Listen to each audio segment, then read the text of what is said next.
Thank you for joining us on another informative edition of Jamaica Magazine. I'm Theodore Henry. In today's show, we'll look at how the JN Foundation is inspiring leaders in our education system. Plus, a guide to professionalism in the workplace. But before all that, a look at the 2016 achievements of the government. Stay tuned.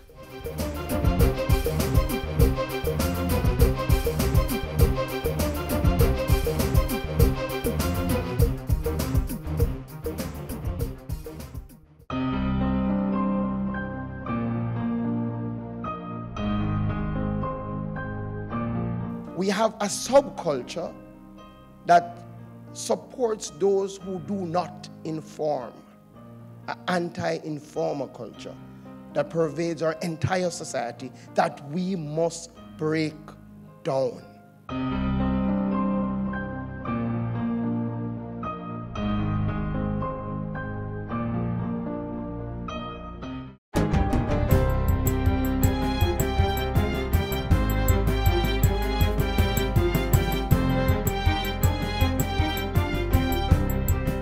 Good day, I'm Stephen McHugh and this is your JIS News for Wednesday, January 25.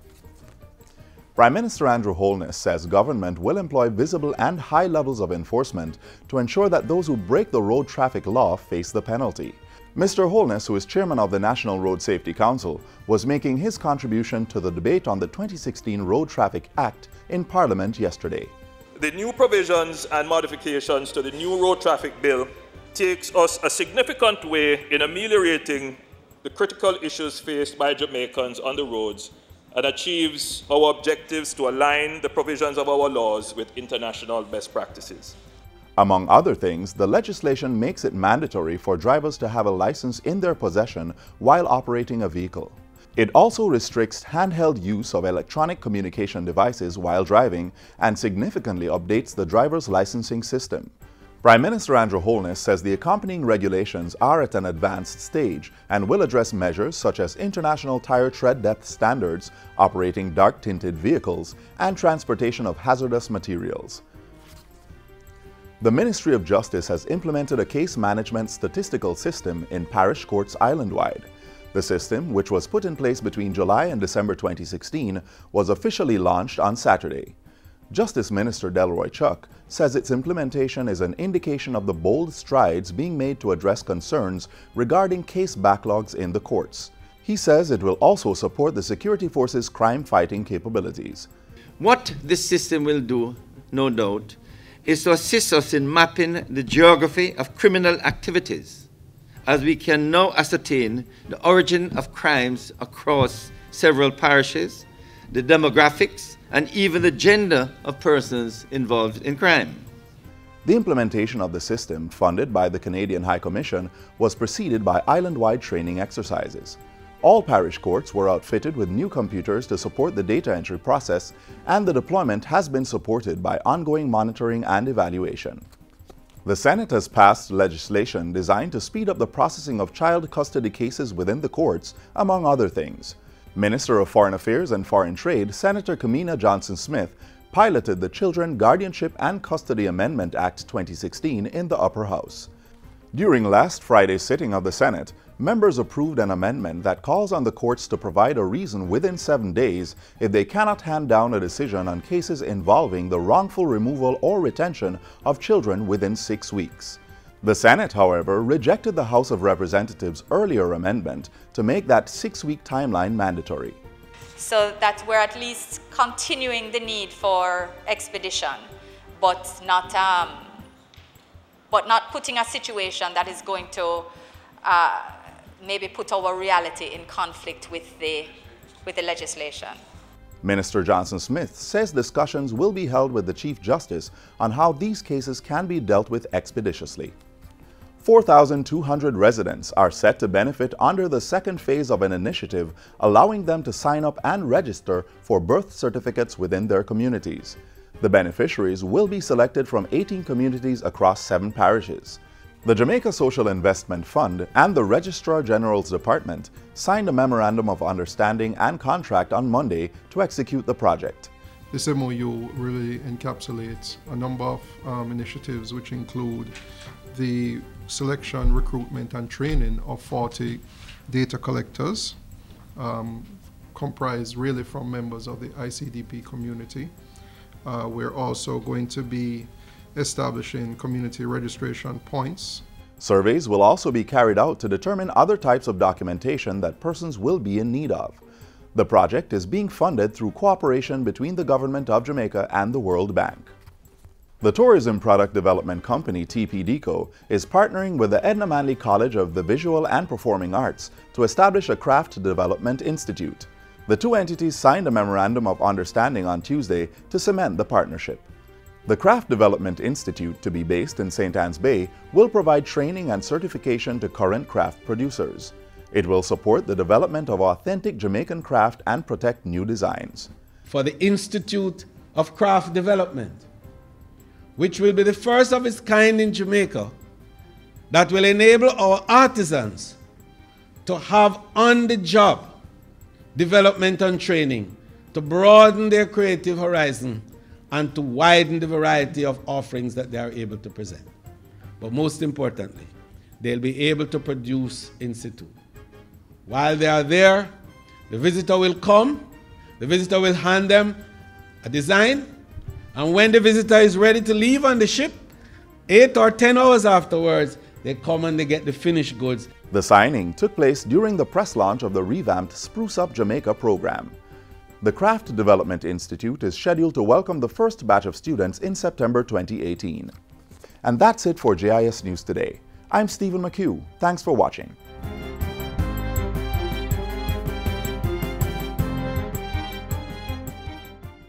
Let's celebrate Jamaica to the world. Fastest man in the world. First Jamaican woman to win gold in Olympic 100-meter sprint. An upcoming global superstar. Mouth-watering meals. And a vibrant set of people. We are Jamaicans. Let's get together and bring back the love.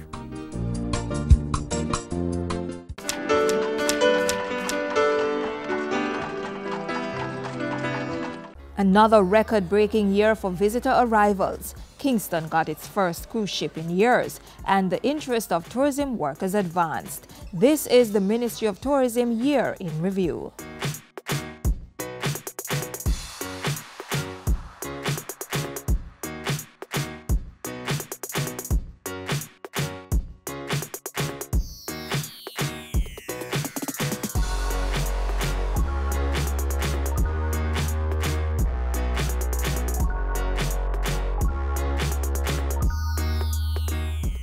With the increase in tourist arrivals, earnings from the sector also surpassed that of 2015, amounting to more than $2 billion. The tourism sector's successes in the past year were largely due to interventions by the ministry. The ministry penetrated new markets in Latin America and Eastern Europe and relaxed visa regimes between Jamaica and countries in those areas. A multi-destination marketing arrangement was also implemented with countries such as Cuba, Mexico, and the Dominican Republic. Timeshare vacation schemes became a formal part of Jamaica's tourism product offering last year when the Timeshare Vacations Act came into effect on May 1. Market offerings was further diversified after the Jamaica Tourist Board signed a memorandum of understanding with home sharing company Airbnb. In Jamaica, the home sharing accommodation service has some 2,300 active hosts and 4,000 active listings scattered across the island, and the marketing is growing. The Jamaica Tourist Board was also instrumental in the hosting of Jamaica House Rio, a promotional initiative held during the staging of the 2016 Summer Olympics. The hospitality hub assisted in the growth of brand Jamaica in Brazil and Latin America.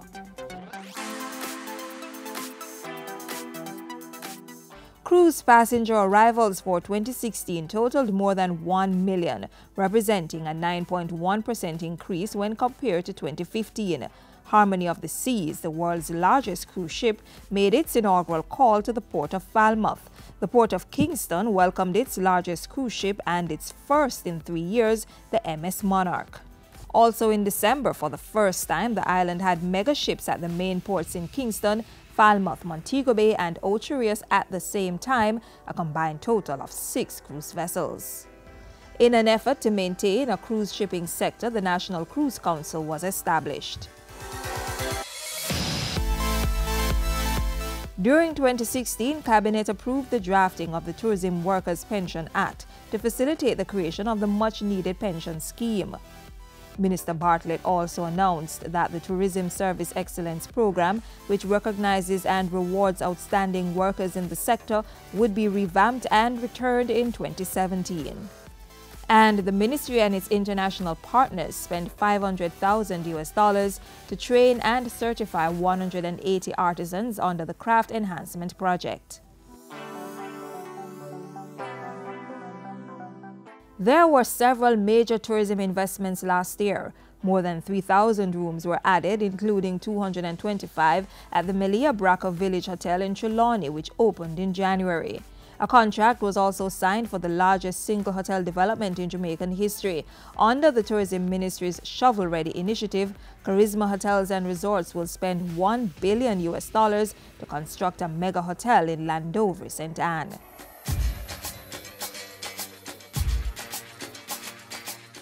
In 2016, the Tourism Ministry continued development works to improve visitor experience in Ocherius and Falmouth, while 12 beach parks across the island are being renovated.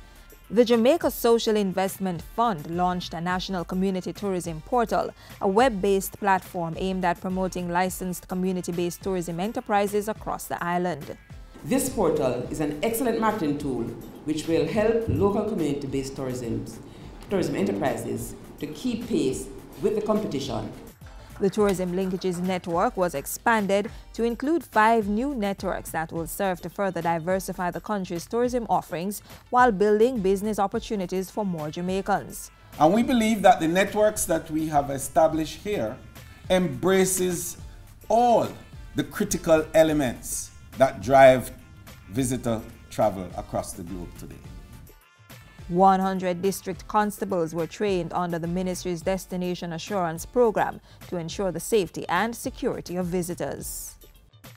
There is now a memorandum of understanding for the Exim Bank to administer a revolving loan scheme and make disbursements to successful tourism applicants. The ministry also launched a special $20 million revolving loan facility for small tourism properties, attractions, and businesses in Treasure Beach. Minister of Tourism Edmund Bartlett was given the distinctive award of World's Leading Personality for Outstanding Services to Travel at the 23rd Annual World Travel Awards Grand Final held in the Maldives. Destination Jamaica and local tourism partners copped 8 other prestigious awards at the event. The Ministry of Tourism, building the sector while expanding new markets and advancing the interest of tourism service men and women.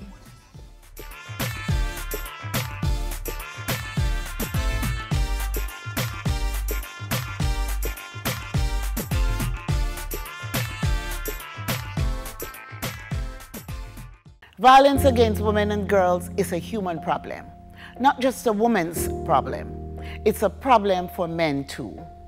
Gender violence takes many forms, including sexual assault, domestic violence, relationship abuse, sexual harassment, and sexual abuse of children.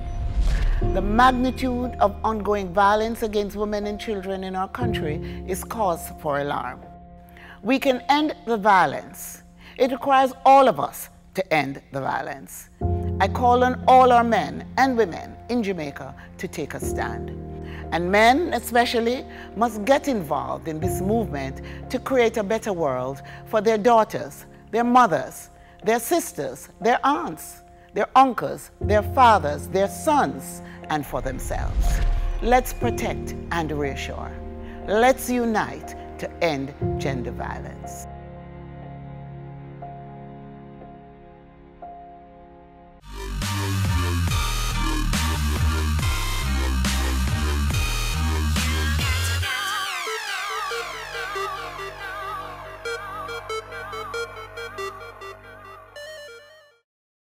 Parents nowadays don't know if they school them pitney.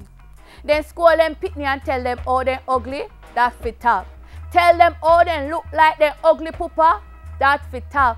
Tell them how they head dry like a coconut brush, that fit up. Tell them how they not come out to nothing good, that fit top. Yes, children are precious gifts from God and are our heritage. Parents, guardians, stop abusing them. Speak life and healing into every child's life, and let us play a positive role in shaping and molding the next generation.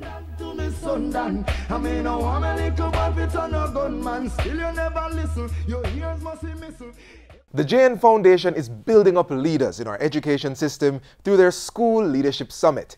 It is expected that these individuals will lead a revolution in education and inspire and motivate our students to become better versions of themselves. Listen up.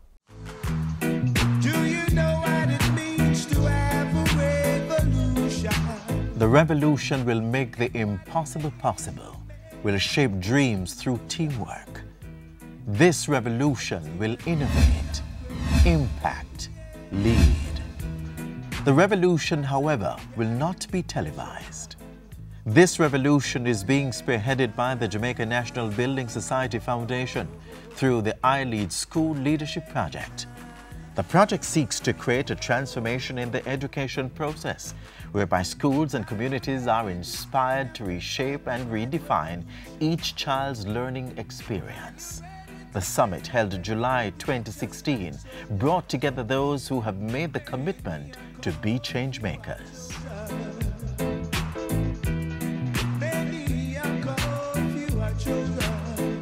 Our children cannot wait any longer. Our research clearly tells us that great schools are those which have great leadership. And at this point in our education system, we need leaders who are bold, who are not afraid of doing what is uncomfortable, and who are not afraid to innovate.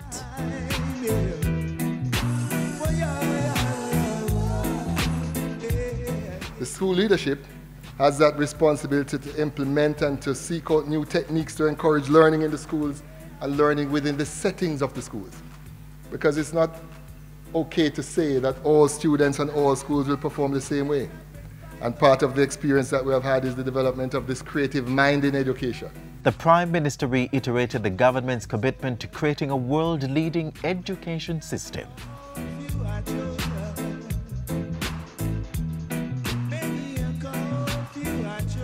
Programs like the iLead project will help to ensure that we get maximum value for the money that we're spending. Because at the end of the day, above everything else that the government can do, education will only maximize the true benefit to the society when we have good institutional leaders at the school level. Change is the expected outcome, but to get there, the change makers were encouraged never to waver from their mission.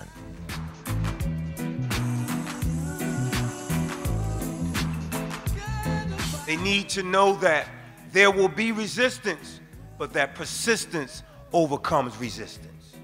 That's what a revolution excites inside of us, is that it forces us to become persistent. It forces us to say that we are strong enough and to believe that we can fight the battles. While leaders create the environment for change, they also need to challenge their students to maximize the possibilities in all opportunities. As leaders in our schools, we must make sure that our children are experiencing two things every day: rigor and joy. That those children are being challenged at the highest levels, but they love it so much that they look forward to coming to school every day. That our mission here in Jamaica and around the world has to be to build schools that our children, that our parents, that our teachers are fighting to get into every day instead of fighting to get out of. The revolution starts when we recognize the need for change, while simultaneously cultivating the attitude to drive and accept the change. You cannot take an individual or an institution to a point to which you have never been. To put that in a sociological context, the spirit of the leader is often the spirit of the institution. It's It's a question of commitment. We need to be so committed and so involved that we can't help. We bleed it. It oozes out of our every pores. We want and we desire and we need improvement so badly we can't help it. It hurts. We need to be in that place. And to get to that place, it is imperative that the change makers keep the big picture in mind. That's why it's so important that we reach them with those high expectations and that rigor and challenge them early so they can see that they have 100% potential. They will rise to our level of expectations. That's why we have to have high expectations for our teachers.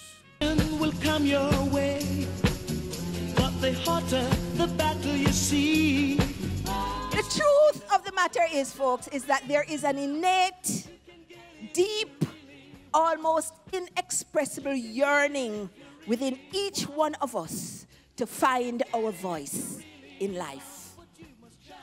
It is in this place that we are able to dream big dreams and turn up the volume on your dreams. You cannot over-communicate the vision. Every opportunity you get, every staff meeting you have, every devotion you have, go back to that big vision of what this place can become. The change makers were reminded that the opportunity to weave magic was in their hands, and the creative outcome might not necessarily come from a wand. You can get it if you really want. You can get it. Well, next up's the second law of situation and summation force equals mass times acceleration. That's the second law, Newton force law. If you want more, then the third law is in store. You have to hold within yourself the ideals and vision of what it is you want to accomplish and be willing and comfortable with saying the path to getting there might not be the conventional path. And then we have the idea of revolutionary practice means shifting things against the current authorities. Now, who is the penultimate authority in your school? You. You're the principal. Therefore, to truly do revolutionary work, what do you have to do? You're going to have to revolt against the current authorities. That means you're going to have to revolt against yourself. We are looking at revolutionary like it's an outside action. To truly do revolutionary practice in your schools, you have to do the work of reprogramming yourself. You can be a voice in the revolution. You can join the change makers by making a commitment to stand in the gap for all children and help support their dreams until they can stand alone. You can help them create that thing that will make this world awesome. Join the revolution at a school near you. See here, sir, when I call your name, roll call, Holness, yes, Jarrett, yes, Reed, yes, Rattray, yes, Phillips, yes, Brown, yes, are you in the revolution race? Are you in the revolution race? Join in the revolution. With JN Foundation. Join in the revolution. With JN Foundation. Here we go. Revolution, revolution, revolution, revolution. Right now. Do you know what it means to have a revolution? And what it takes to make. Life is all about making decisions. Choosing from a number of options to do a particular thing, which may result in a specific outcome. It can be difficult, but there are 4 things you can do to help make that decision. Stop. Check out what's happening and remind yourself to think before acting. Think. Make sure you're aware of the choices, all the advantages and disadvantages. Then think about the consequences. Act. Choose the best option and do something about it. Review. Finally, review what you have done and determine if it was good or bad. That way, you'll be in a better position to make the next decision, whether big or simple.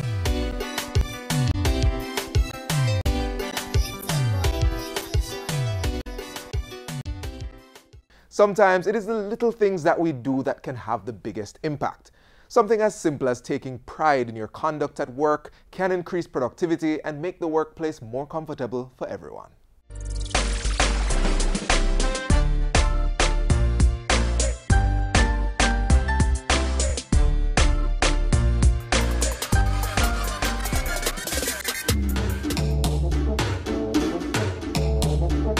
Question: if I asked persons you work with, would they say you are professional?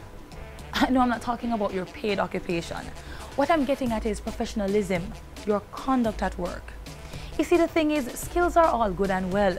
I mean, if a barber can't trim, well, you know the rest. But equally, if he doesn't do the job with the right attitude, well, he may very well find himself skilled, but out of a job. Professionals are punctual. They don't show up late for work, assignments, or meetings, because it would suggest that they don't care or value other people's time. If you make a mistake, own up to it and do your best to correct it, but don't blame others for your errors. A true professional is willing to help his or her coworker when that person has too much to do or simply doesn't know how to complete a particular task. Don't be afraid to share your knowledge, skills, or even an extra pair of hands. Remember, one person's success reflects on the entire business. The reverse is also true. Here's another truth. The absence of professionalism is usually more obvious than its presence. What do you think people are or aren't noticing about you?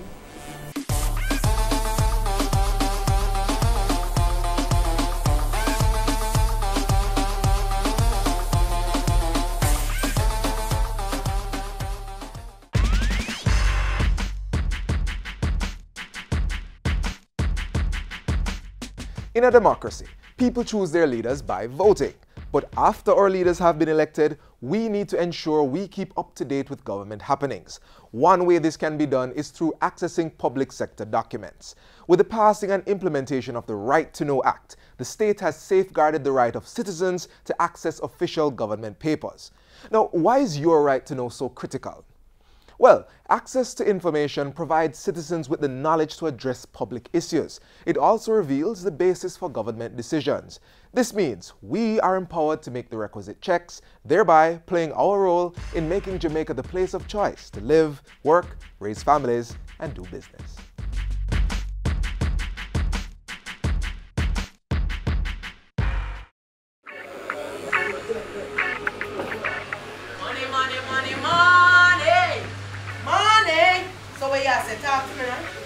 It takes so long, man.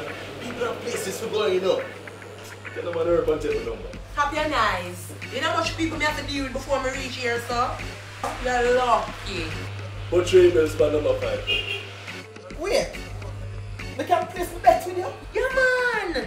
You see, when you win with we, you get a little extra. So what you say? Police, nobody move. Illegal gambling is a criminal offense. If convicted, you could face a fine of up to $1 million or up to 18 months in prison.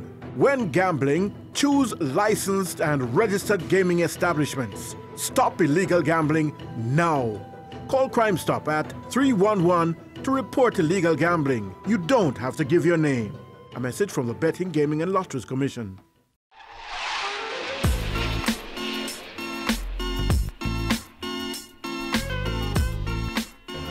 We've come to the end of our show. You may watch this and other editions of the magazine on our YouTube channel. You can also download the JIS app at the Google Play Store and the iOS version at the Apple Store. You may also keep up with us on social media. Visit our Facebook page and follow us on Twitter. I'm Theodore. On behalf of the entire production team, take care.